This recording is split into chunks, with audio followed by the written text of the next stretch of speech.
প্রশাসনের যদি এত অসহায়ত্ব থাকে, এত যদি তারা অকর্মণ্য হয়, তাহলে ৩৫ বছর পর এই নির্বাচনের নাটক সাজানোর মানে কি বন্ধুগণ? আমার আঙুলে আর কোনো কালি আমি দেখি নাই। তখন আমি যখন নির্বাচন কমিশন অফিসে জানলাম, তারা বলছে অমোচনীয় কালি আমরা আনতে পারি নাই। আমরা ভোট দেওয়ার পরে জানতে পারলাম ওনারা অমোচনীয় কালি আনে নাই। এরপরে আমরা দেখলাম আইটি ফ্যাকাল্টিতে প্রিজাইডিং অফিসারের সিগনেচার বিহীন 20টা ভোট কাজ করা হয়েছে। আমরা দেখেছি অনেকগুলো ফ্যাকাল্টিতে ভোটারদের থেকে কোনো সিগনেচার নেওয়া হয় নাই। সর্বশেষ আমরা দেখলাম বিবিএ ফ্যাকাল্টিতে ওখানে ছাত্রী সংস্থার একজন কর্মী সে ভেতরে ঢুকে সেখানে ভোটারদেরকে তার যে প্রার্থীর লিস্ট সেটা প্রদান করছে। 3টা থেকে ওই বিবিএ ফ্যাকাল্টিতে ভোট গ্রহণের যে স্থান সেখানে প্রধান যে দরজা সেটা বন্ধ ছিল। আমরা যখন এইসব বিষয় নিয়ে প্রশাসনকে জানাচ্ছি, প্রশ্ন করেছি, তারা কোনো সমাধান দেয় নাই। তারা আমাদেরকে জিজ্ঞেস করেছে যে আমরা কি করব তোমরা বলো। আমরা বলতে চাই প্রশাসনের যদি এত অসহায়ত্ব থাকে, এত যদি তারা অকর্মণ্য হয়, তাহলে ৩৫ বছর পর এই নির্বাচনের নাটক সাজানোর মানে কি বন্ধুগণ?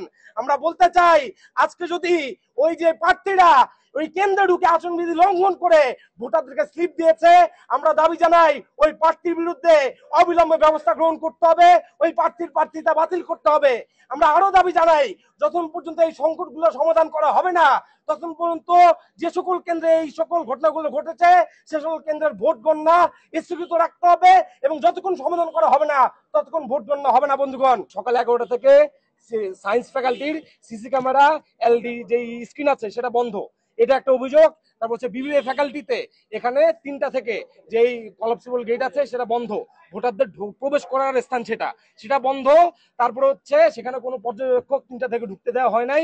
কোনো রকমের নতুন করে পলিগেন যারা বাইরে ছিল তাদেরকে ঢুকতে দেওয়া হয় নাই। আমরা সারাদিনই এই ব্যাপারগুলো পর্যবেক্ষণ করেছি, বিভিন্ন সময়ে ঘটনাগুলো ঘটেছে। সেই ঘটনাগুলো সার্বিক যে আমাদের রিয়েকশন সেটা আমরা এখন প্রকাশ করছি। আমরা সারাদিনই বিভিন্ন মিডিয়ার সামনে যখন কথা বলেছি, বিভিন্ন আমাদের প্রশাসনের প্রত্যস্তার সহ বিভিন্ন জনের সাথে যখন কথা বলেছি, আমরা এই ব্যাপারগুলো সমাধান চেয়েছি এবং সার্বিক বিষয় নিয়ে আমরা এই সময় এসে ভোট গ্রহণের পর আমরা আপনাদেরকে জানালাম যে কারচুপিগুলা বা যেরকম যে ভোটার স্লিপ প্রদান করা 100 মিটারের ভেতরে অথবা কেন্দ্রে ঢুকে সেইগুলা নিয়ে আমরা অভিযোগ যেমন জানিয়েছি, আমরা আরো তাদেরকে আহ্বান জানিয়েছি যারা এই কাজগুলো করছে, যে সংগঠনগুলো করছে তাদের বিরুদ্ধে যাতে ব্যবস্থা নেওয়া হয় এবং সেটা যদি আমাদের সংগঠনের কেউ করে, আমাদের প্যানেলের করে, আপনারা তার বিরুদ্ধে ব্যবস্থা নেন।